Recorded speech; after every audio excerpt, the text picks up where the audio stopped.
All right, coming up on today's episode, we're going to talk about some stuff that we messed up. We're going to recap Mike's punishment.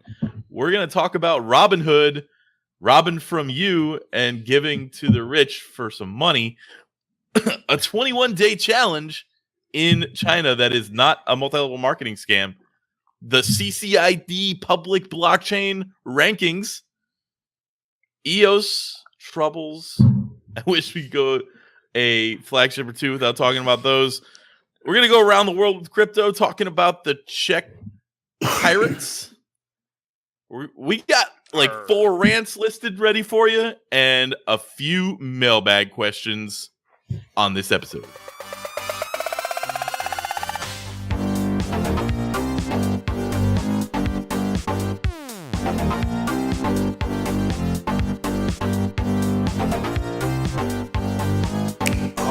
And welcome back to another edition of the Crypto Basic Podcast.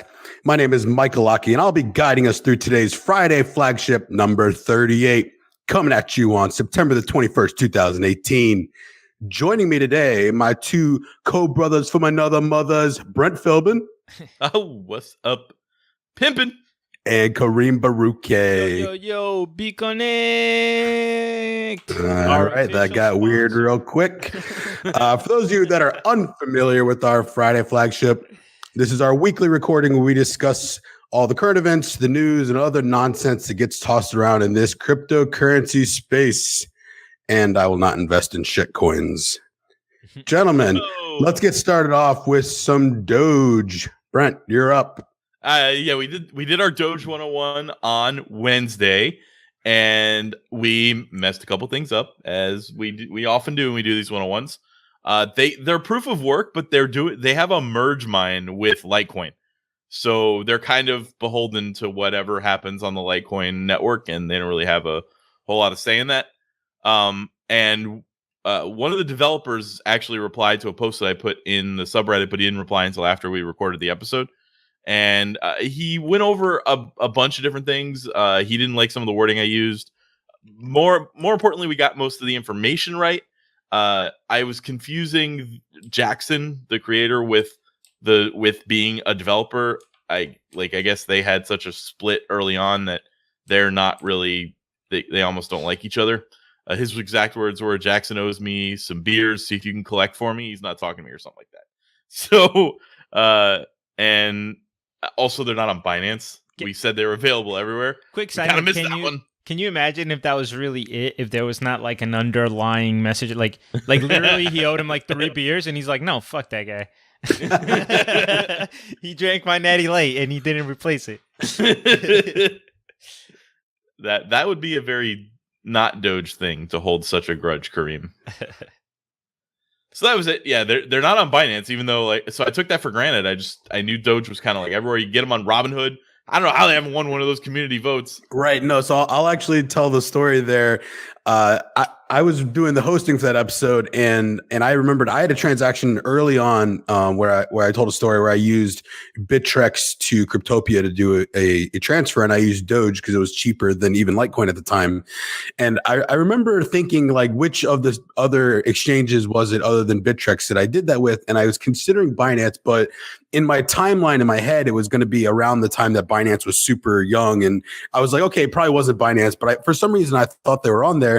And then when I considered how expensive it was to get listed on there, I thought to myself, like, oh, well, then how? I was going to ask Brent during the episode, how did they get on there? But then I remembered they had a bunch of like community votes where they were just trying to target the largest crypto communities and the ones that were the most active. And to me, it just made sense that they probably would have won the first one. They were like the automatic biggest community in the crypto space, in my opinion. And I even said in the episode, so it was just like, it was automatic to me as the host. I was like, oh yeah, they won one of those like free roll, popularity contests because they're Doge. They beat Danica Patrick out of a NASCAR competition. Like, what more could they need to do? And I will not invest in shitcoins. Speaking of which, Kareem, why am I saying that to you and the audience in general each time and not investing in shitcoins? Well, I believe, Mike, that is part of your punishment for having lost the 6-month portfolio contest. I gotta be honest with you, like I feel like Brent relishes in this a lot more, so I'm actually gonna let him describe how it all went out. He just he just has this pizzazz that he puts in his sizzlers that he has mastered, you know? If you want to know what went down and how it went down and exactly how we got to the point where Mike had to do some extra punishments on top of eating a bunch of shit. Norman Love, which I've not yet received. Just it's only been like 7 minutes, but it has not. I don't see it anywhere. Go watch. It's on the YouTube channel. It's the only thing on there. It's not a flagship or like me making fun of things, and it's definitely great material. You know, Kareem didn't like it so much.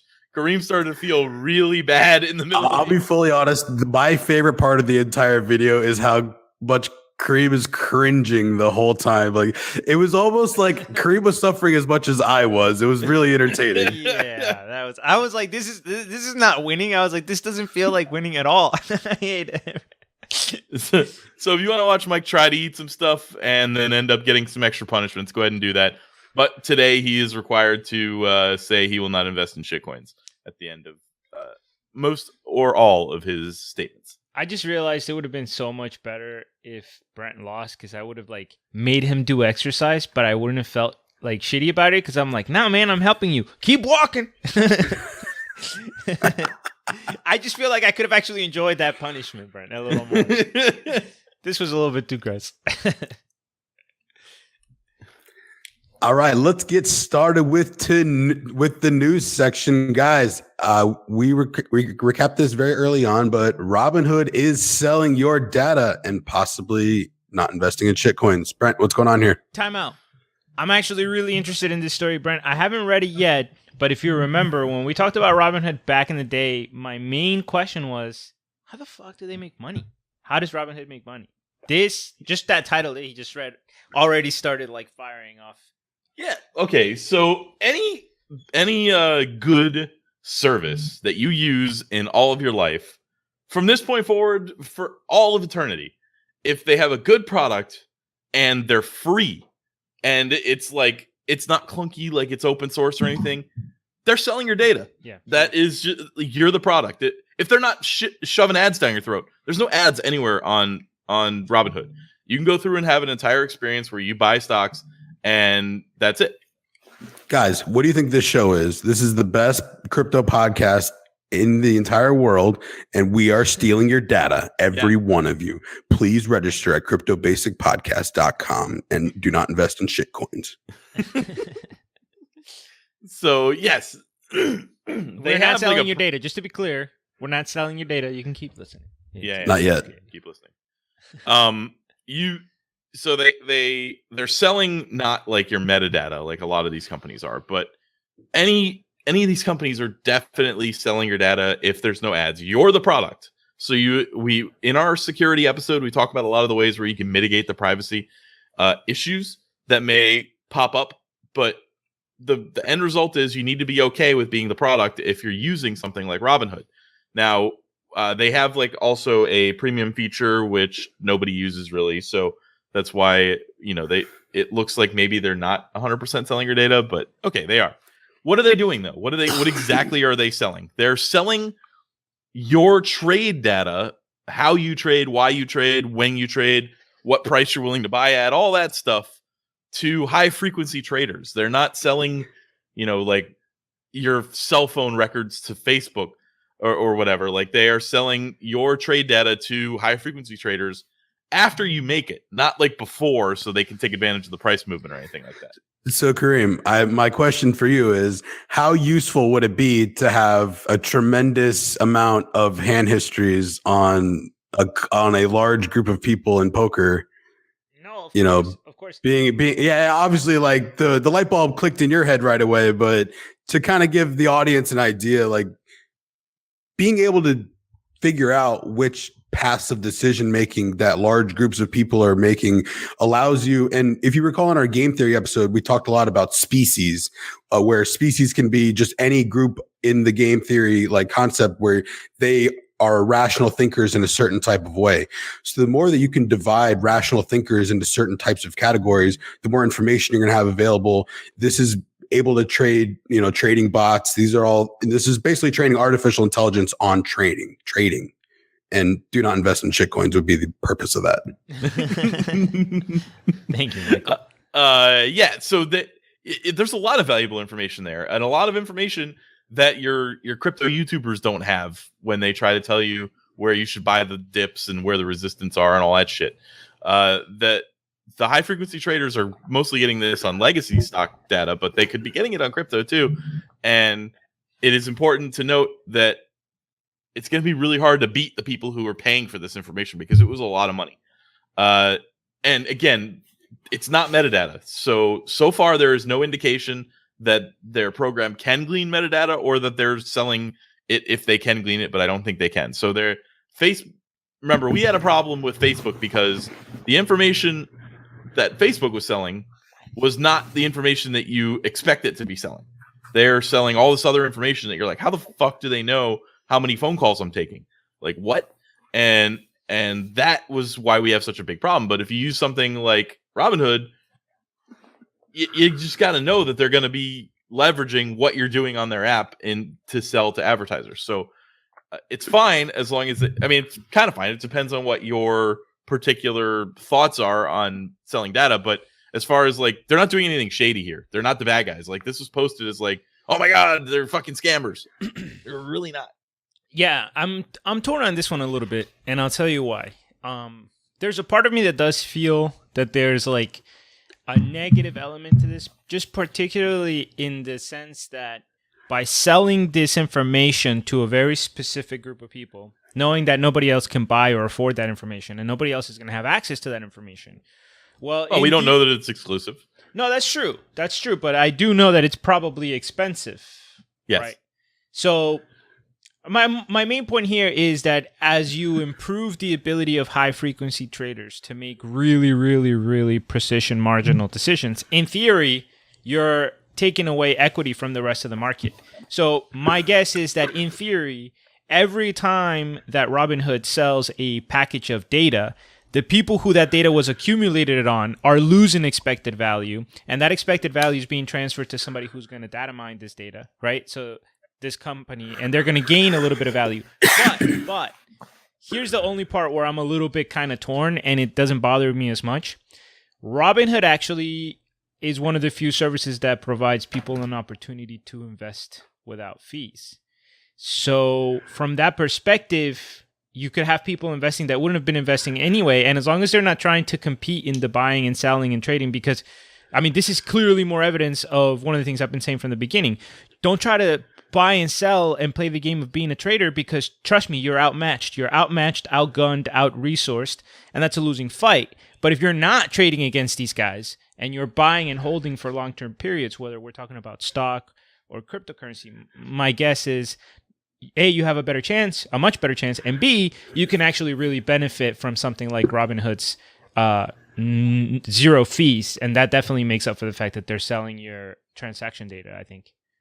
Yeah, one of the things that when people are normally investing, like, oh, I'll put $100 a week in, and I have to kind of tell them, like, for legacy stocks, I'm like, okay, that's fine, but save that up for a period of time, and then invest like $600 into one thing, and do that over the course of every 6 months or whatever, because you're going to get killed with the $6 commission on every $100. You can't just lose 6% right away. Like the market just isn't going to recover that badly. So, that Robinhood is the perfect investment tool for somebody who is just putting $100 in, holding, and not thinking about it, and not trading actively. So, I don't think they're stealing too much value from at least their target customers.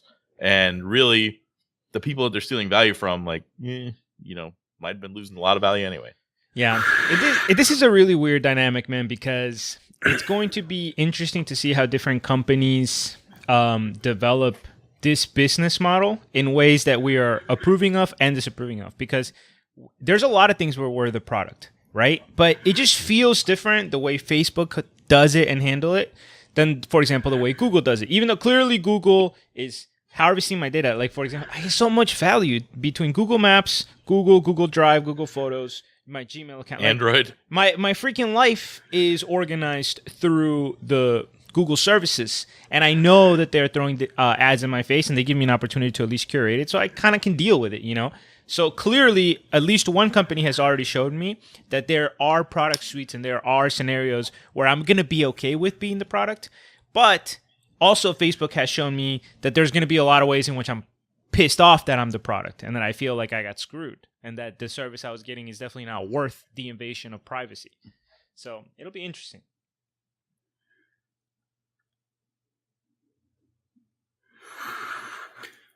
All right, let's move on here. Looks like there's a 21-day challenge in China. What's this all about, Brent? Do not invest in shitcoins. Well, this is not about a shitcoin, Mike. This is about a woman in China who has decided she's going to see if she can live for 21 days off of 0.21 BTC. 21 days off 0.21 BTC, which is about $1,300. So if we ever decide to do a challenge of living off of $2,100 for 21 days, that would be pretty, or $1,300 for 21 days. That'd be pretty easy, right? Yeah, but it could be 20K tomorrow or $5. Yes, jeez. But we're not dealing with the regulations that China has kind of with hating Bitcoin. So remember that Bitcoin isn't banned, I don't think, but the offshore exchanges are definitely banned, and crypto news is definitely banned in China. I can't remember what their stance is actually on Bitcoin. It might be banned or something, but it's damn near impossible to use. Like, the only way you're going to use Bitcoin in China is getting somebody to buy it from you and send it to them, like person to person almost. There's not going to be like any exchanges or institutional way to do this. So she decided to try it anyway. It's a documentary series that's being released on their version of Netflix, which is Aishi, I guess. I think QI is she, right? No, or IQIYI. That's the name of the service. I don't know what seems pretty clear how to pronounce that. Shiva. Anyway, that's their Netflix. It's on there. She's still kind of finishing it up as of yesterday, but the first thing she was able to do was rent a bike with the Bitcoin because she needed to be able to go to multiple vendors so like faster so that she could figure out who would actually give her the stuff. But found out that basically no one was taking it. Like in the beginning, she was having a really hard time. She was living off of ketchup packets, wild fruit that she was finding. She was sleeping in 24-hour McDonald's. She even passed out due to low blood sugar at one point and got taken to the hospital, which I'm guessing either they don't have to pay for hospital or they're ignoring the hospital bills as part of the 0.21 BTC. And really was saved when the community started to figure out what she was doing. They started to notice it on that like Netflix platform. Or somebody mentioned it, so they were on WeChat, and the community was like, "Oh shit, we'll swap this for you." So, in the end, the community came together. She was able to start selling her Bitcoin and now living fine, and to finish out the 21 days. But you know, it's interesting. It shows you how far and how far we have to go and how far we've come, because in a country that is about as unfriendly to Bitcoin as you can be, she's still able to spend it with the help of the community, but also is unable to spend it without the help of the community. Initially, I thought this was a huge cop-out. I was like, what? This is like just such a cheap way to like, quote unquote, win this challenge. But then I got to thinking, like, this is what the world has become. Like, this is what Bitcoin is part of, is being a part of internet communities. It's a part of like decentralized platforms and being able to chat with people anonymously and moving on and just being able to communicate with the world in a way that we've never been able to communicate at any other point in our, history. So I've now decided, once the article's finished, I really like this. I think this is super cool. I think the world is heading in a really interesting place. Do not invest in shitcoins. Yeah, split on this. Always interesting that people are willing to do stuff like this. Like right off the bat for me, the moment you start eating wild fruit and have to sleep at a McDonald's, well, okay, you're basically homeless and don't have access to food. So let's just say you failed the challenge and move on. But what you're saying about the community, it is interesting because in a way we're kind of like, well, if it wasn't for the community, so the story is you can't live off of Bitcoin. But at the same time, there is something to be said about the fact that now it looks like in every country, there's a little community. Even countries that resist BTC, there's going to be a little community of people that are like, oh, no, yeah, to us, this is currency. And as long as that little group of people gets a little bigger and a little bigger and a little bigger, then it starts kind of weighing on its own momentum. So a cool little art experiment. I'm sorry that she ended up in the hospital and stuff. I would not do anything like this, but cool. This has Brent written all over it, by the way. Like, I actually feel like he's had this exact discussion with me, but about Europe and not China. But you wanted to do a month, right? Yeah, no, I was always spitballing the idea of living off of X amount of cryptocurrency via traveling and all that stuff, especially to prove my good friend Ramsey wrong, who's Ramsey Travels.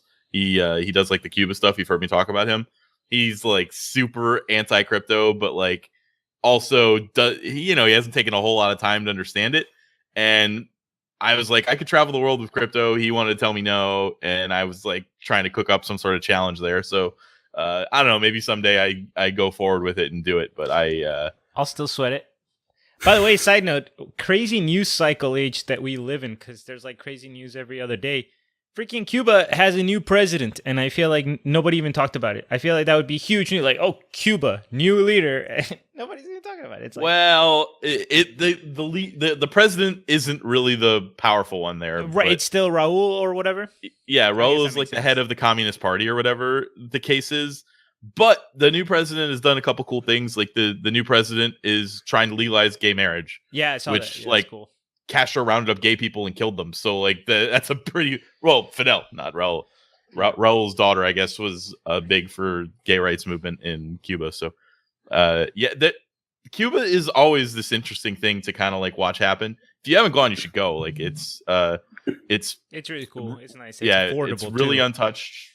It's getting more touched, but like it's still really interesting to see the like vacuum of culture that goes on there.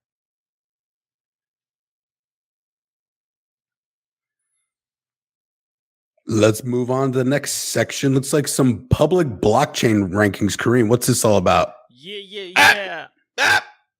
And don't invest in shit coins. My man. I was going to say this only for the founding members, but I decided I want to share with everybody. So I have these lemon scented moist wipes that I am putting under my camera as a way to because I want to wash my mouth out every time and remind myself I have to say that thing. So because I'm trying not to forget to add that to everything, I actually have installed a little reminder here. So I apologize, Brent. I did miss that one, but I've made a concerted effort not to miss them.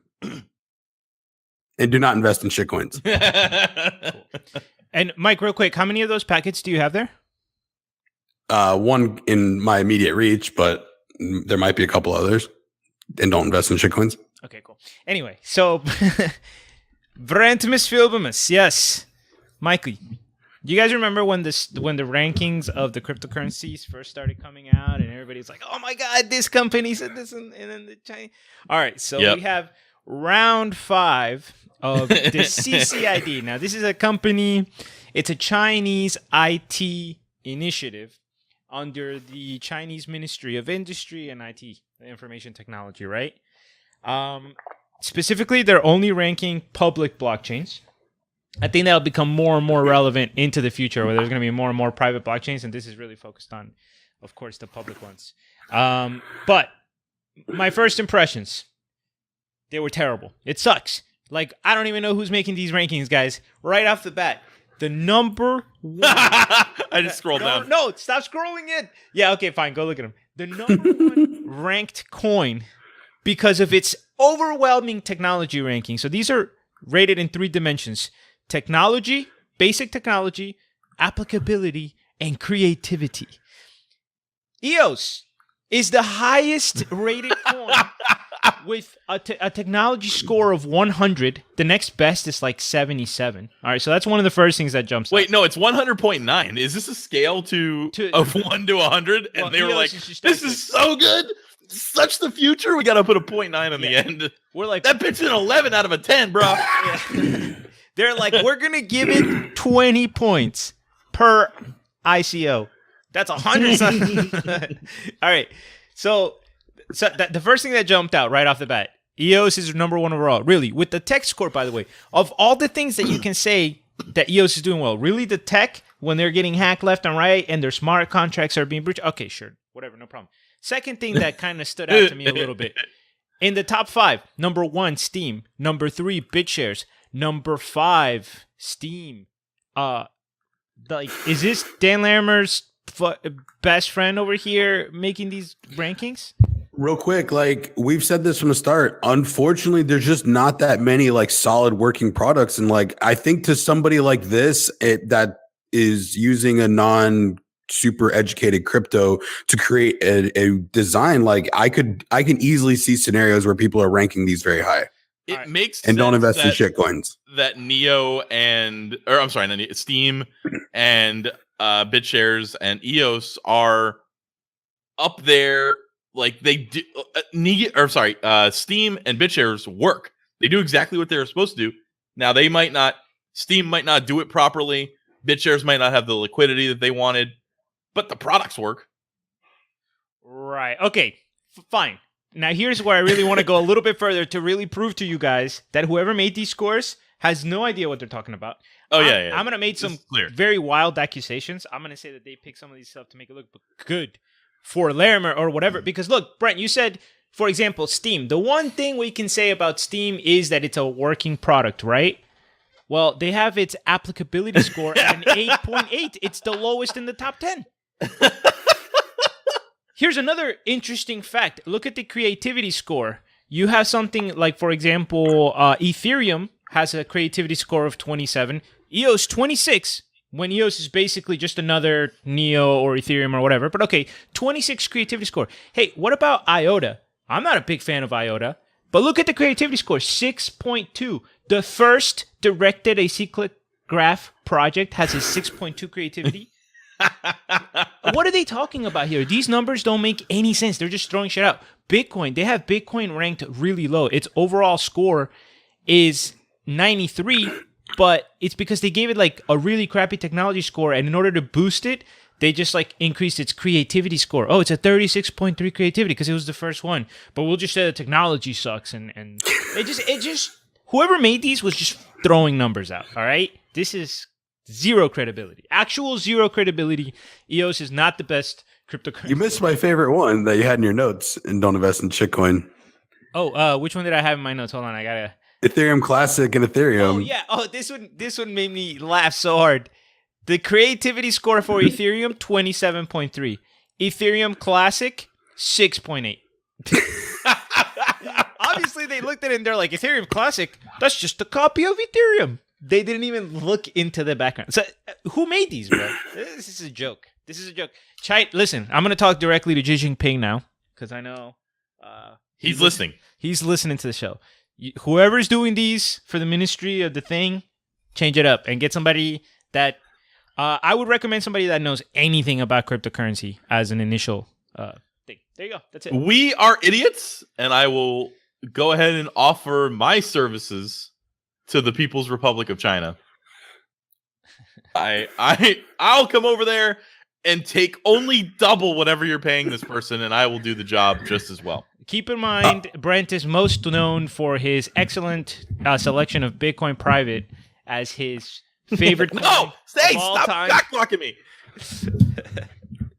So I wanted to create this argument that, like, in my mind, let's just pretend we somehow were having that discussion with this person that actually somehow may get to choose this person. How would I truly argue that this is one of the most flawed things? And that's why I pointed into that last part. Like, it's just absolutely not debatable that like things such as Ethereum Classic and Ethereum, they have to be rated extremely similar. Like, it's impossible that this person can have any credibility at all unless certain projects, which are either direct forks, direct comparisons, if these things are not overwhelmingly similar, then it's impossible to give this person the single bit of credibility. Yeah. And do not invest in shitcoins. Yeah. I mean, again, literally the first ever DAG structure it's in the single digits for creativity. You guys know I'm not a huge fan of IOTA. I'm not all over them because I don't like what some of the things the team are doing. But creativity, they're the first ones. And now everybody's talking about DAGs being the future, right? Or a lot of people are, I guess. A lot of projects are going that direction. So same thing with Ethereum Classic and Ethereum. That makes no sense. You want to say Ethereum Classic's like a 20, and maybe you're giving Ethereum more because they're moving on to Casper and Proof of Stake or whatever. Sure, you can make that argument. So there, maybe one's a 25, the other one's a 22. How can there be a 400% differential between the original freaking project in creativity? That makes no sense. One of the major things that I have an issue with on this topic, the three of us are just fans of crypto. We're just hobbyists. We decide to do a show together. We do these things. We are quite literally not allowed to do our own versions of these rankings, even though our opinion would be significantly greater than these, because we have to run the risk of being sued, or just like we guys have to provide that we're not financial advisors. We have to stick it all over this. Like it bothers me that I even have to. Obviously, Kareem's telling me that this would not be a consideration for him. No. However, okay, so maybe this is the concept that's prevented me from even introducing this to the guys, because I think this is something that people would benefit from quite a bit. And don't invest in shitcoins. Okay, but part of my criticism here though is that these rankings, we can see how inherently flawed they are because the scores don't make sense. And actually, my main argument is whoever did this didn't actually do the hard work, which I think would be really hard work, to actually break projects down into different categories and try to analyze how they're going to perform. Sure, we could come up with a rankings list. We could each come up with our rankings list, but it's just, that's all it is. It's just a random opinion. And that's why I kind of makes me laugh about this list, is that all these decimal point scores in multiple dimensions, and they make it seem like so much thought has been put into this, and it's so scientific, and literally a cursory glance reveals it to be a total shit show. They have no clue what they're talking about. The scores aren't internally consistent. So, I mean, forget about their opinion being valid. If they're not even internally consistent, what a piece of crap list. But I don't think anybody would care if we put out a top 10 list. Like, and if we say EOS is number one, we probably still won't get sued, even though we should. Kareem's fired up about this list, but you're right. Like, why is it like 76.2 instead of 76? Like, what they did for the appearance of specificity. That's why they got 100.9 out of. Now 100. I don't even know what these scores are. They're out of 102. Those decimals add overall index credibility. Just added also, by the way. It's not like an average. It's not like a weighted average. They're just like, all right, 100.9 plus 17.6 plus 26.9. Overall index 145.4. Yeah, everything's just weighted the same. You just add it together. Yep. Round 5. Anyway, so we'll keep an eye on those. Amazing. By the way, congratulations to Dan Larimer. He has been officially selected by the Chinese government as blockchain MVP for all of mankind. He is Satoshi Nakamoto. The Satoshi Nakamoto Award for Excellence in Cryptocurrency goes to Dan Larimer. What is it, Brett? Do you know his voice? No, I know his face, but oh man, I don't know his voice. Such a missed opportunity by us here. He always does the same voice. Whenever Brent tries to mimic somebody. Hey guys, I'm Dan Larimer, and I've invented cryptocurrency. Now, when Trump, Satoshi Nakamoto yelled at me, that was actually me yelling at myself to give myself more credibility. I'm Dan Larimer. That was his voice. Pretty sure. Literally how Brent does everybody. All right. Speaking of Mr. Larimer, let's go and discover another conversation about some troubles that EOS is having. This is another reminder. Please do not invest in shitcoins. Interference.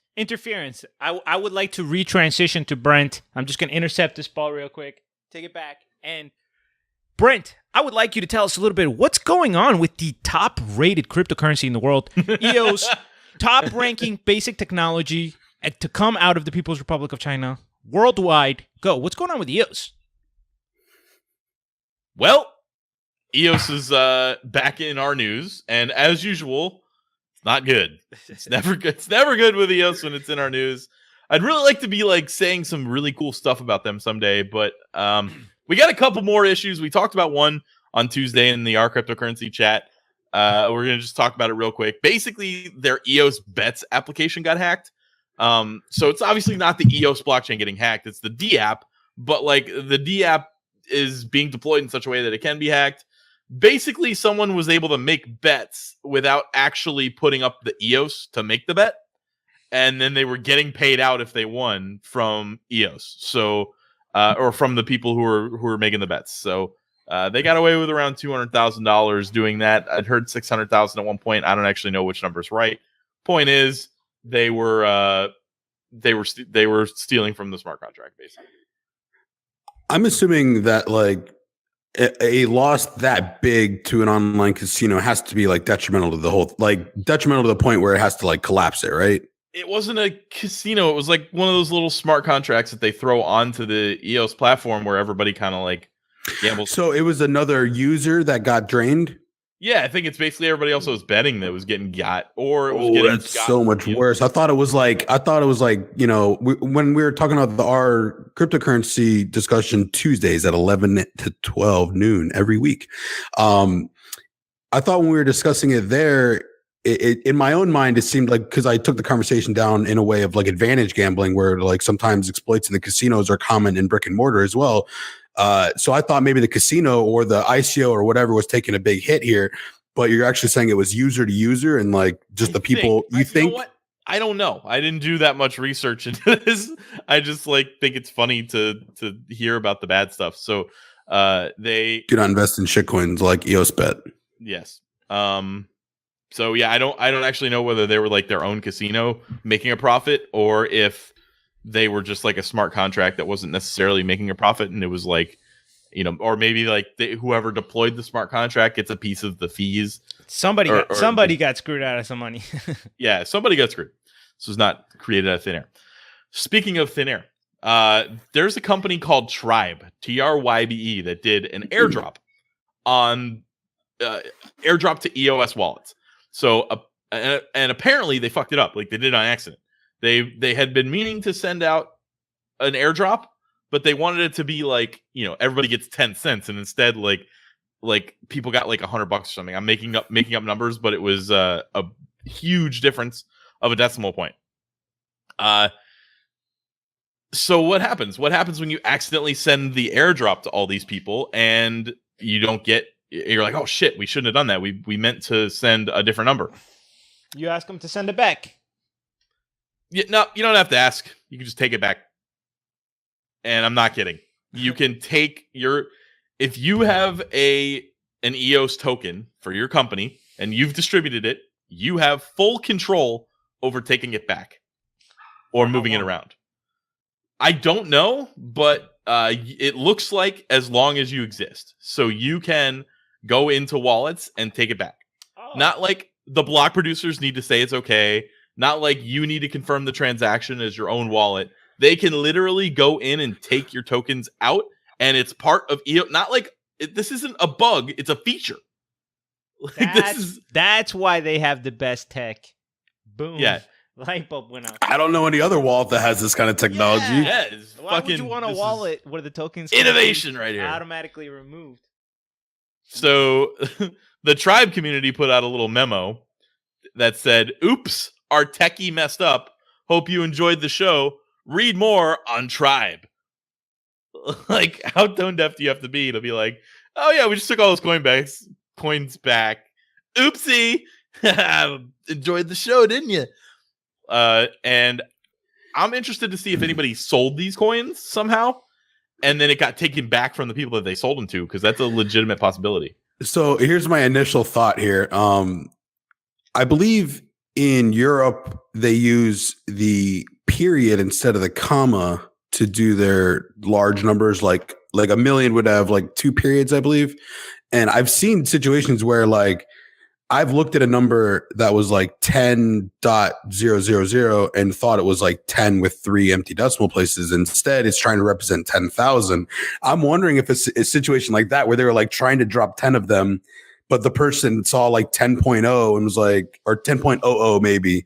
And they were like, oh, well, they just forgot the zero on the end. So all right, I'll just send 10,000 to everybody. It's like, got a 10,000. There you go. He's like, what are you doing? You said 10,000. There was no decimal point. Like, I don't know. I'm not American. How was I supposed to know?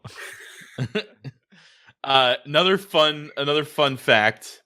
The CEO released a statement on Reddit. I've got a link in the show notes, but one of the things he said in that statement was the fact that it doesn't have more bugs is a miracle in itself. So I don't know if he's talking about the EOS smart contract or his own smart contract or whatever, but he's literally like, yeah, we fucked up, but hey, could be worse. There could be more. There should be more. In fact, we're actually doing a great job. Like, it's a feature, not a bug. Yeah, I included it in the show notes because it would have sounded not real if I couldn't prove it. But it's there. It's provable. It exists. And the EOS community was actually really upset about this. Like, there's a video in the show notes also of a guy who is like a big poster in the EOS subreddit who was just like, you fucking kidding me? They have access to our tokens? Like, what? This is not like, we signed up for EOS having the ability to handle disputes and have the block producers in like times of crisis go ahead and change it, like doing it was pitched like the DAO hack can never happen, but people can just take our tokens. What?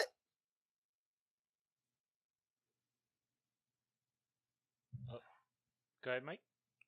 I lost you, Brent. Did you finish up what you were saying? I had a glitch there. Yeah. Okay. It was your account. It was your account. Yeah. Okay. I lost my train of thought. I'm sorry. No, it's all good. No, and do not invest in shitcoins. This is pretty insane, though. Of course, like if I can't imagine a scenario where I would be comfortable, knowing that at any point, if something goes wrong with the company, tokens that I bought, who knows how long ago, can just be removed from. Well, this is just ridiculous. More EOS stuff. I mean, again, every story that I hear from them, it seems to be validating the fact that it's not a project we should take seriously. What the fuck is the difference between EOS and a bank? That Dan Larimer owns it? Like, I don't understand. Like, we're at this point, if they can just take your fucking money, they're a bank without any regulation. Which I don't know if that's better or worse. Yeah, no, it's worse.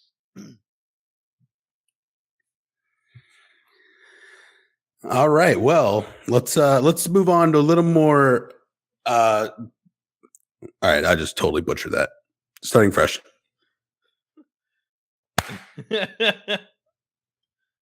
All right, guys, let's take a journey to crypto around the world. Do not invest in shitcoins.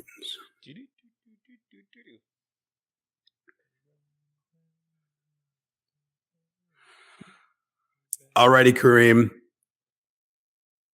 Step 1, Bitcoin mining. Step 2, Pirate Party. Step 3, check Prime Minister. Step 4, blank. That's going to be the story. On to you, Brent. Nah, just kidding. Step 5, Mike? Nah. All right. Profit. So nope. What else? Don't invest in shitcoins. Thank you.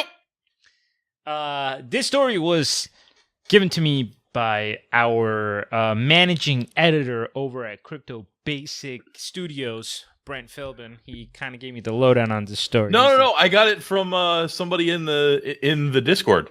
Yeah, this felt like a Lumaflux thing. Oh yeah, I could be wrong. I don't want to get that wrong, but they tagged you in posting it. They wanted to hear what you had to say about it. Oh, interesting.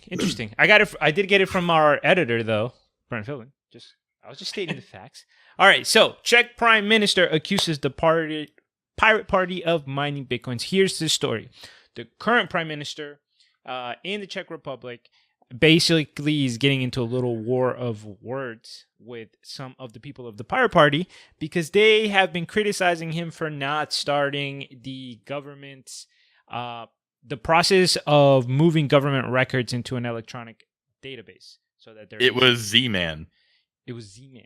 Anyway, so that they're easier to access, easier to manage, etc. And apparently it became a big story because the guy responded, the prime minister responds by saying, you guys don't know anything about information technology. The only thing you've done related to IT is mine Bitcoin. which is kind of like a weird attack. Well, you don't know shit about tech except you're on the cutting edge of it. Well, so apparently the leading member of the Pirate Party, which is a young party over there, and I think the original Pirate Party came from Iceland. That's what I want to say. But anyway, I think it's a party that has been spreading throughout Europe, and they are mostly focused on transparency, anti-corruption, electronic governing. They tend to be pro-crypto. They tend to be very like tech-oriented. They also have the coolest name of any party ever. Yeah, Pirate Fuck Party. Republicans and Democrats. Yeah, for sure. Pirate Party sounds pretty cool. Sign me up. Pirate Party. So in the Czech Republic specifically, these guys have about 10% of parliament. They have 22 out of the 200 seats. And I guess the leader of the group, after election, they're given like a place where they reside, like a house, an office, whatever it is. And apparently there was a scandal because they're accused of using that space to run a Bitcoin mining hub. And then, now here's where it got kind of interesting. The article was like, oh, in response to this, he said that he uses the computers to keep his house warm, which was funny. But that was linked, so I was like, oh, I need to go read that story. And I click on the linked story, and it's a link to a totally different story about college people and Bitcoin. So I was like, I couldn't dig any deeper there. We were kind of getting ready to start the clock, but it's a cool story. It's a funny story. I do think, in general, like, I don't think you're going to make someone look bad or not knowledgeable about tech by attacking them, saying, oh, you just mine Bitcoin. Like, I think most people are going to have a neutral or positive response to that. Yeah. All right, guys. I actually have a breaking story that I wished I had looked into earlier, but it's so applicable to the flagship that I have to drop a bomb after not investing in shitcoins. So let's see. We're going to go to our reporter. Employee general chat. I'm going to send a link. So Lumaflux sent this to us last night, and I saw it like as I was going to bed and forgot to check it this morning. Apparently, Binance Info 2.0 is being launched, where they're doing a rating system of projects that is probably the way it should be done. Oh. And so they're calling it Binance Info 2.0. It was designed to enable users to quickly learn about each crypto project on the network and the services it provides. It's analyzed more than 1,400 coins to date, and they've officially launched the beta of this. Looks like they've compiled resources from more than 50 rating agencies, capital, and media across the globe to build a library of nearly 1,000 reports.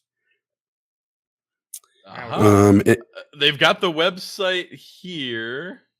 Let me see if you can unlock infos. So basically, like anything on their platform, especially, you're going to be able to just dig a bunch of info up on, which is obviously extremely useful and very practical compared to the modern Wall Street compared to crypto. Yeah. Do not invest in shitcoins. There's a lot of like modern Wall Street. Like a lot of the exchanges will have a lot of information. So I just clicked on the latest rating for Bitcoin. It said 4.0. The latest rating for EOS is oh wait, they're looks like they're not using their own ratings, they're compiling others. So, and it's actually really clunky, like you can't see the they've got 4.0 for EOS. I don't know, let's go to IOTA. Looks like this may not be that good. Cardano, give me Cardano right now. Give me Cardano. Cardano. So IOTA looks like there are currently no review of this coin. Okay, so we don't know about IOTA. Cardano is 4.5. So they're just taking the ratings of like different rating agencies and posting them under the latest. Cardano is ranked number 9, or maybe is that market cap? Yeah. No, but look, that's fine though. I mean, a collection of rankings is still useful because then we start getting, we've talked about before the wisdom of the crowds. Any one rating agency probably doesn't mean that much, but if we get a bunch of independent eyes on it, they're like, oh, this is mostly just a coin market cap replacement, not necessarily like a rating system. That makes sense. They're trying to be a better coin market cap. That's okay. Yeah. They have star ratings that are coming in from different like breaking news agencies. But breaking news: Binance is gonna have a coin market cap replacement. That's right. We discovered that live. That was kind of fun. I enjoyed that. Research you heard it here first together. At Crypto Basic, your source for breaking news of all kinds. All right. Binance has a better coin market cap. Cool. We could have summed that up in a minute. Did we wrap up the other story with the Czech Prime Minister? Yeah, pretty much a wrap. The article wasn't very deep.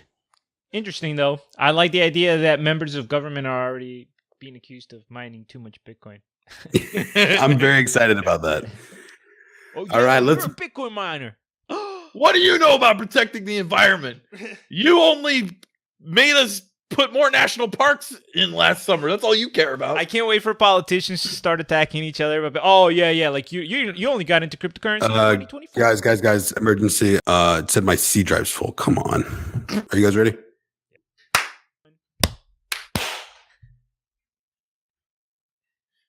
Alrighty, guys, let's move on to some of the rants.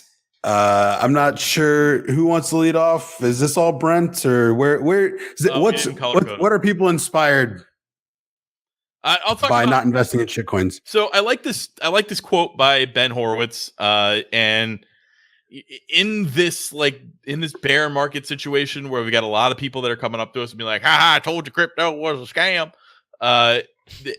It's important to keep things in perspective. So this quote, literally nobody has said that to me, by the way. Oh no, I get people to do it all the time because they they see me posting about it and they're like, haha, yeah, nice returns if you'd invested in the stock market, like whatever. The dumb thing isn't investing in scams. It's giving up on the whole industry because there are some stupid people in it.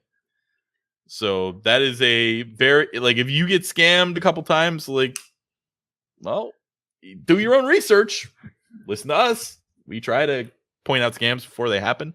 And pick yourself up by your bootstraps. Do it again. Because somebody in a subreddit made a good point when they were talking about how EOS is really sucking and a lot of people investing in it. They're like, honestly, if you don't invest in a couple of scams over the course of your cryptocurrency career, you might be doing it wrong because we're still so early that there's a lot of opportunity to get scammed. Kareem's blood is boiling right now. No. I get it. Listen, I've made investment mistakes in crypto. I'm satisfied with the fact that the few that I made that I thought were mistakes, I did with very, very careful bankroll management. They were moonshots, and when I realized that they were actually just trash shots, I was kind of at peace with it. Yeah, I mean this resembles a lot about all types of gambling, investing philosophies. When it comes to poker, there's no correct way to play. There's times where you can play extremely aggressive. There's times where you want to play very passive, and there's times where you just need to go for it and when the time is right. And sometimes I think that people being afraid to fail is going to hold them back a lot in life, and that's what investing is. You invest. If you have the expectation of potential returns, you should always have equal or greater expectations of possibilities of losses as well. Yeah, this is and not investing in shitcoins. Well, it's a very risky inverse, guys. Right? Not equal possibility of losing, but to understand that our profit and our reward is always proportional to our risk. So that if we're getting something that we believe is going to grow, if you go buy Google or Apple, or if you go buy something like not Bitcoin, but something steady, understand that you're taking on less risk, and that's why you're going to get lesser returns. And the moment that you start looking at things that you believe can go 3x, 4x, multiple times their own value in investment, that obviously comes with a lot of risk that is inherent to investment. Higher risk, higher reward. So understand that inverse relationship, and then make sure you build your own personal life in a way that can be managed. Invest responsibly. Mm-hmm. There's going to be scams. There's going to be pseudo scams. There's going to be companies that do ICOs and then just stop developing their shit. And there's going to be coins that get hacked and on exchanges. If you leave your money on exchanges, you're going to lose. There's a lot of things that can go wrong. But again, this is extremely risky. In investment class, you're going to probably end up getting some scams. don't give up on the tech because there are some stupid people. Like, the tech has only gotten better. The tech is not representative of the market as a whole. We've only seen improvement. We've only seen more people start developing it. More people learn to be blockchain developers, et cetera, et cetera. Like, keep calm. Huddle on. Yeah, there you go. All right, Kareem. We had a recent episode of a roundtable when Moon, and now we would like to update some of our thoughts on that episode. What do you got for us here? Yeah, so we just talked about how Elon had announced that SpaceX was going to send somebody to the moon, and it was going to be announced on Monday. Well, it was announced. It was, in fact, Japanese, as we had teased in the episode, because Crypto Basic is your source for breaking news and rumors. Anyway, the guy's name is Yusaku Maezawa. The guy is only... Kareem, you blew it, man. Brent's got to do that one. Nah, screw that. Japanese names are fun to say. I wanted to say it. Yusaku. That sounds fantastic. Like Yusaku. All right. Anyway, he's worth approximately $2.9 billion. So he's got a few dollars to spare. Apparently, this guy is known for being a big art lover, having spent as much as $110 million in a single painting. So this is one of those guys. Well, wow. Here's the cool thing, though. As part of his moon mission, where he's going basically as a tourist to experience this, he's taking a bunch of artists with him. That was the big announcement. And I think it's awesome. He's not just taking painters. He's going to take painters, artists, filmmakers. He said it's going to be a wide range of fields. And on top of that, Elon Musk announced that they're going to be streaming the whole thing in VR. Now, I don't know if that part's going to come through or not. It wouldn't be the first time that one of Elon's predictions doesn't come all the way through. But VR is going to be a lot easier to handle in 5 years, too. No, for sure.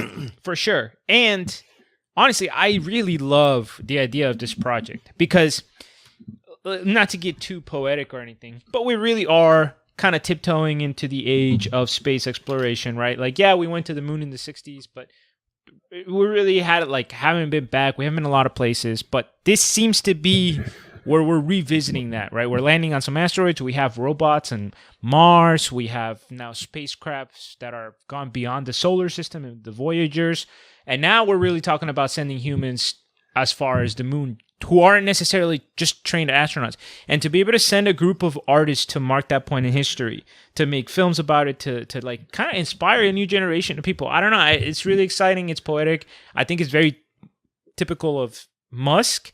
And it's really cool that he found somebody with the money and to spend on this, Here's one thing I'll say about Elon.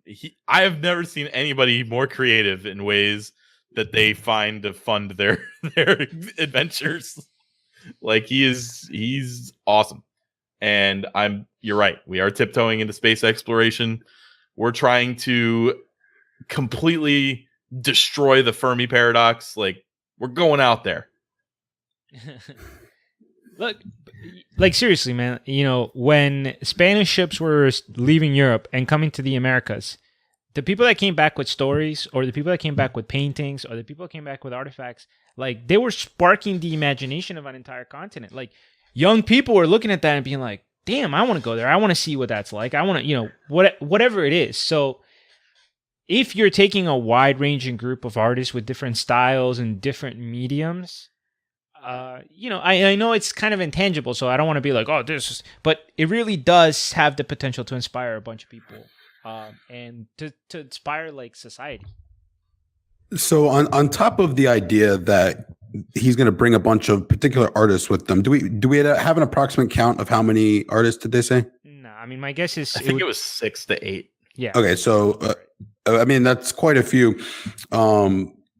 One of the things that also came to me is that they have 5 years to blog about this, to record documentaries about this, to interview people about this. And this is something that upon launch is going to be probably one of the most memorable events of my generation or of my life. And like, the fact that we have something extremely positive to hang our hats on, and the fact that, Elon is forced himself into the public's eye a lot more than he was maybe a year or two ago.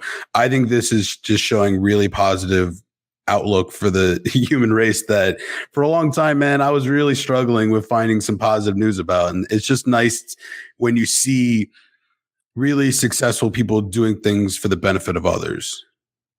Yeah, the human race is easy to find great positive news about, not so much the United States human race. I disagree with that too. There's plenty of good news. Look, we live in an age where look for the helpers going on. It's just the information bubbles. It's just what we listen to. It's just what we filter. It's just where we go. You know what I'm saying? If we're reading Time Magazine and watching CNN and Fox News all the time, then we're going to see a very different world than if we're reading Scientific America and, Nature and reading National Geographic. Like, really cool stuff is going on. We are in a very cool age. The United States is definitely playing a role. And we just have to, it's just a big balance. And we filter our own information diet. I would prefer not to call it a diet. Sorry, Brent. I didn't mean to offend you. Thank you. It's not a diet. It's a lifestyle change. Oh, geez. Excuse me. What was that, Mike? And do not invest in shitcoins.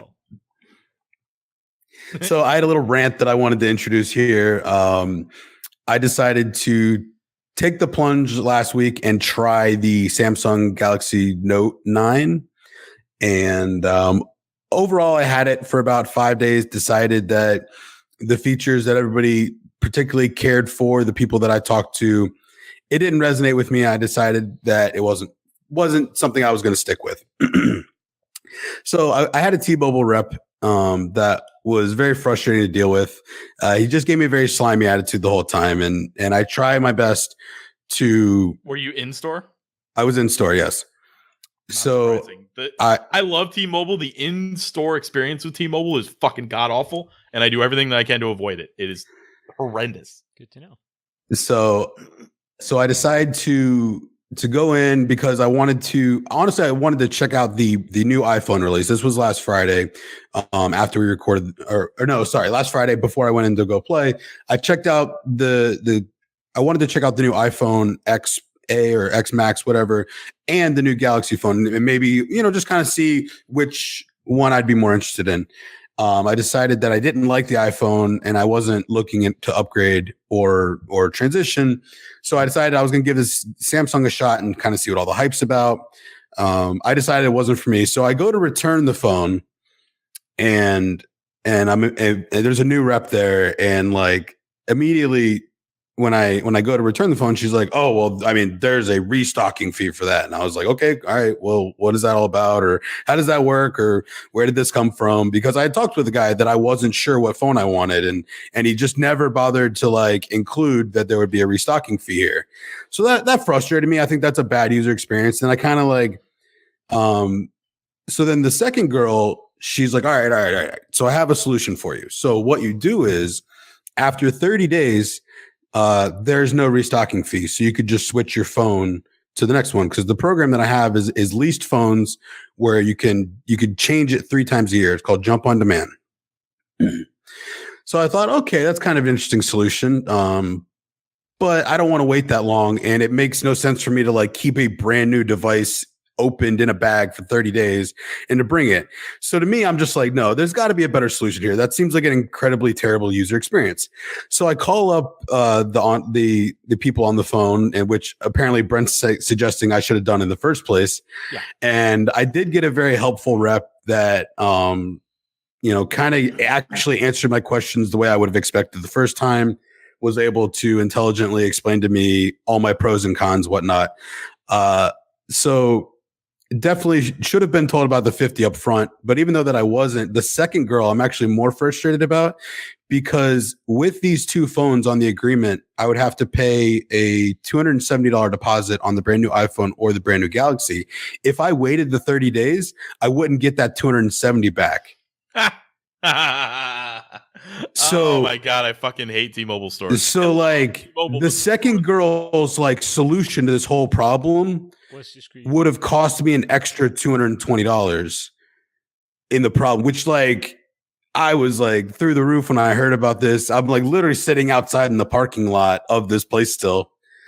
And I'm just like, well, close my accounts. I'll just go without a phone for a few days. I'm ready to end it all. But I ended up getting a better solution. I ended up just purchasing an iPhone 8 Plus, getting off the lease program, and they ended up waiving the $50 restocking fee. And when I finally returned the phone, the original guy was there, and in returning, he very slightly mentions the restocking fee, but very quickly waves it off and be like, yeah, there's a little bit of a restocking fee, but I'll tell you what, I'll give you a free phone case and, just don't worry about it. And basically just never mentions the word $50 at any point in the exchange. So I know that I'm getting this 50 waived. So I'm like, oh, phone case, huh? Tell me more. So I end up getting this guy for 2 phone cases for free, and I'm getting the $50 restocking fee back. And screw those in-store agents. Yes. I do whatever I can humanly possible not to go in the store. 100% of my T-Mobile store experiences are god awful. Like 100% of the in-store experiences and 100% of my on-phone experiences are perfect. So it's like, I don't know why they have such a divide there. But with Jump on Demand, when you turn in your old phone, you have to go into the store. You can't send them through the mail anymore because of like exploding Note 8s or 7s or whatever that was. So yeah, and every time I go in, I'm like, hey, I need to like send this. They're like, I don't know how to do that. Like every time. It's ridiculous. Okay, sorry. Good rant. I was ready to rant on that too, and I didn't even know. Skip the Charlie's Handyman one. We'll do that another time. All right, not feeling it. Sounds good. Late. All right, guys, let's move on to the mailbag section. After not investing in shitcoins, I'll take you to the mailbag shop. Gonna put in the drop. All right, question. Diss track for our next mailbag drop. It'd be like an EOS diss track. Here comes the mailbag. EOS talking about how. If anybody has any lyric suggestions, please put them in the Discord. I'd love to find the time to stitch together some Crypto Basic raps. To be freestyled. I'd rather Frankenstein some other freestyles together and do a not freestyle. Beautiful thing. All right, question 1 from Urko. He tags me and basically asks, he was asking me more about Neblio. It's been a part of his portfolio for a while, and he's confused about the proof of stake function. He says, if I'm staking, the wallet must be unlocked, right? So I have every time I log into a PC, write a password to unlock it. It's becoming pretty annoying. How do I solve this? Just keep it open all the time, although they say it should be locked to keep your funds safe. Okay, so this is more of a generic proof of stake question than it is particularly to the Neblio platform. One of the main downsides to traditional proof of stake wallets is that they need to be running at all times, and you can't stake your funds without unlocking them. What I liked about Neblio compared to other proof of stake platforms was that very early on in their development, they released a wallet for the Raspberry Pi, and Brent was able to set up the Raspberry Pi for me. And what that does, it's like a $30-ish computer. It's just a little tiny Linux computer. I have it plugged into my bedroom TV. It's a very simple little thing, and it runs my wallet 24/7 with the TV unplugged from it. So it's just a little tiny box sitting in my room staking on the Neblio wallet that I have running. What I've noticed with other situations, because I found myself leaving my laptop running at all times, and I decided that was not desirable. Stellar has a web wallet that they use that you can just, if you log into the web wallet and keep your funds in there, it'll automatically stake them for you. I am not a security expert. I have no idea how good that is, but Stellar is a big enough project that I'm hoping it's been vetted properly by the right people. So what I would say is that honestly, every proof of stake project is different. If you own a coin such as this, you probably should be in their Discord or their Telegram. So you have direct access to the community to answer any specific questions. And also like make sure you're not missing a lot of things. Like they do airdrops on Neblio. So you may have valuable tokens on there, but it's a little tricky to access. It's something that I've, not found the time to do because you have to have gas in each wallet to send the tokens out. Basically, if you're involved in a crypto project, you should be keeping up to date with it and making sure that you have the latest upgrades and wallets, etc. and don't invest in shitcoins. Yeah, as much as we like to give you the overarching information, we're not good enough to keep up on multiple projects, even the ones that we've done one-on-ones on. So definitely, if you own a coin, you should be in their social media circles so that you can get the updates. All right, Brent, I'm excited to hear your response to this one, but we got a question from Phil. I wonder if that's the Phil. Well, I mean, I highly doubt that. Basically, the question is, why are so many crypto projects set up as foundations? Well, I think the answer to that question is probably way more complicated than I'm going to make it out to be. But the answer, to my understanding, is that they don't want to be run by corporations. So the foundations are nonprofit.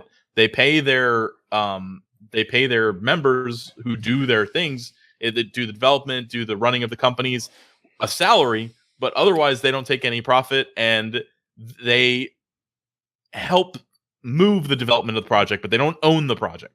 So the Ethereum, the Ethereum Classic is cooperative. Ethereum regular is Foundation, I think. So Ethereum Foundation it doesn't own Ethereum in any way. It could easily just be told, go F yourself. You don't get to develop Ethereum anymore by the community just not accepting their Ethereum improvement protocols. But for the most part, they were given a bunch of Ethereum to run Ethereum. So the community gave it to them as a nonprofit. They operate off of that, and then they also develop the project. So that's what a lot of coins don't go the full step to full decentralization, because for the most part, they're kind of developed by the foundations or the cooperatives. But at the same time, those things could, in theory, be fired by the community. Not as easily as like firing like a CEO on a DAO or something like that, but it could be done. So it's not a corporation, so it's a little bit more crypto friendly, and therefore they're not like trying to generate a profit. They're just trying to upkeep the coin.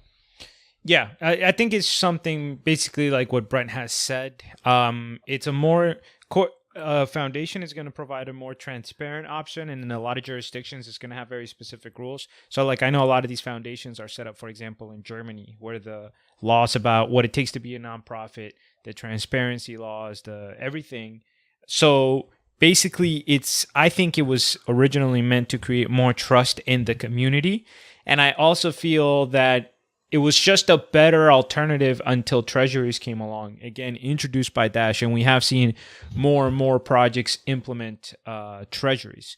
So there's definitely, I do think that there's definitely a lot of foundations. And I do think that they presented a better alternative to just being run by some kind of, like Brent said, private little business that doesn't have the same rules and regulations that it's abiding by.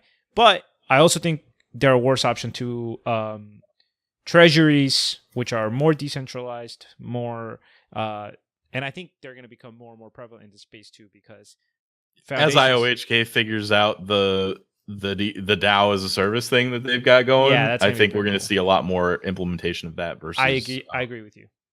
Versus Foundation.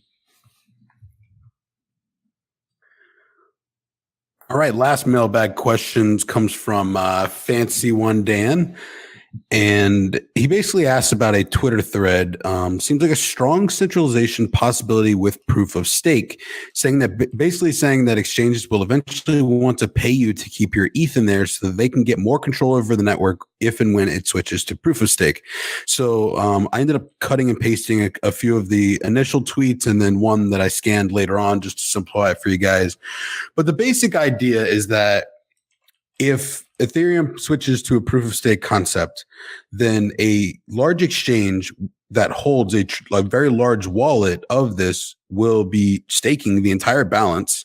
And basically, eventually they're going to have to offer rewards to people to basically store the tokens on the network. This is something that I'm certain is going on. I know that some of them will pay dividends, some of them won't. Oftentimes, Neo, for example, a lot of exchanges will pay out the Neo gas to people because Neo is such a large project and people are more aware of the rewards. Other projects that are more proof of stake, like, in the previous question we were discussing Neblio, I find that something like that, people aren't always fully aware how the proof of stake works, how to set it up. So they may be more apt to leave their coins on the exchanges, which the exchanges are then going to take advantage of. So do either of you have any immediate opinions on this idea? So what this guy's saying is he's like, oh, once Ethereum goes proof of stake, like the exchanges are all going to get 100% control of it. And like, they're going to be able to move the network around. And they're also going to try to buy influence by basically giving people even more than their staking rewards to get them to put their Ethereum on their website so they can do whatever. Look, this already happens with other proof of stake coins. Like yes, some exchanges will let you get your Neo gas rewards. Some of the exchanges will let you get other proof of stake rewards, but other exchanges won't. So people are already making that same decision. I think this person's finding, his name's Matt Odell. He's kind of listed as a Bitcoin and distributed systems co-host of RHR. I don't really know what any of that means. I mean, I know what Bitcoin and distributed systems means, but if he's more interested in Bitcoin, then he's basically just trying to push an argument of why proof of work is better. And I just don't see this as being a concern. If the exchanges are able to influence the coin, if they're able to influence proof of stake single-handedly, then you've made it incorrectly almost. Like no single exchange should be able to get that much power. And that's what we have with the mining pools anyways. Like right now, with Ethereum, with Bitcoin, the mining pools have centralized that. And I think that it's less likely to be centralized with all the coins being distributed than it is with the computing power being distributed, because the computing power, you can just buy more of it and have it sit there, and the little guy can't do that. Little guy can buy, like, if I'm rich and I don't want to learn about how mining works, I can just buy a bunch of Ethereum. But, so don't keep your money on exchanges. Shit. Yeah. But Brian, another thing too is I can't say that everybody's working on this, and I'm sure that there's a lot of projects that use proof of stake that are probably ignoring this. But I can say from some of the interviews that I've heard, for example, with Charles Hoskinson, that Cardano is taking stuff like this into account. They're very specifically into how they design their proof of stake system, are taking into account that there's going to be specific wallets, mainly exchanges, that have a disproportionate amount of the coin that they don't actually own, right? And they're taking very specific steps into how they're going to design it so that doesn't throw things off balance. My guess is if Cardano is doing it, some of the other big projects are doing it as well. And this means that the industry is definitely going to probably bifurcate into those who account for this and therefore are not exposed. And that's going to rise to the top. That solution is going to spread out to the rest of the market. I don't see this being a big problem. What's actually going to happen in the end, if we end up going to a lot more proof of stake than proof of work, what's actually going to happen is the exchanges are going to start saying you have your voting rights.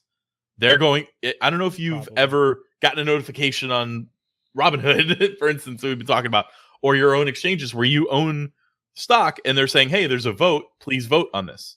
Like, the exchange doesn't cast your vote for you. They tell you, hey, there's a vote for what's going on, vote for a board member, vote for whatever. And that will just eventually happen with cryptocurrency exchanges. It's not now because there's not as, like, the coins where you can do the voting and all that stuff are less in your face. Like, the way voting works with like mining and all that isn't as intuitive, but it'll get more and more intuitive. And as you hold your stuff on exchanges, you're just going to be prompted to vote. Like, that'll happen. Not right away, but it will. Yeah. Anything else we looking to cover, guys? Nah, man. I think we covered it all. Agreed. All right. That's going to do it. What's that? We had a great flagship. I agree. That's going to do it for this week's edition of the Crypto Basic Podcast. My name was Mike. I was here with Brent and Kareem.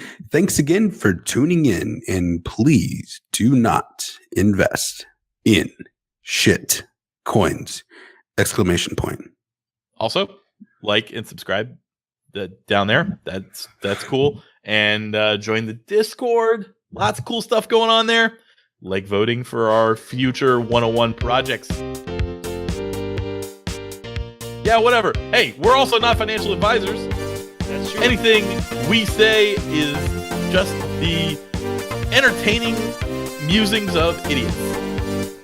Do your own research. All investments have inherent risk.